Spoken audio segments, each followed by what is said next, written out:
Hi friends, எங்கள் வீட்டு தோட்டத்தில் இயற்கையான முறையில் எல்லா செடிகளையுமே இயற்கையாக தான் நான் வளர்த்துட்ருக்கேன். இந்த இயற்கையான முறையில் வளர்கிற இந்த மருதாணி பார்த்திங்கன்னா அதிக அளவில் எனக்கு கிடைக்கிது. நல்ல மரம் மாதிரி வளர்ந்துடுச்சு.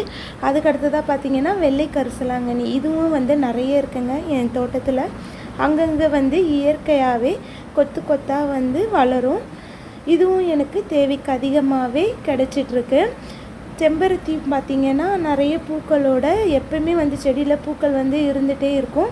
இது எல்லாமே நான் எண்ணெய் காசுறதுக்காக யூஸ் பண்ணுறது. இப்போ தேவைக்கு அதிகமாக எனக்கு தொடர்ந்து கிடச்சிட்ருக்கிறதால இதெல்லாம் நான் சேல் பண்ணலான்ற முடிவில் இருக்கேன்.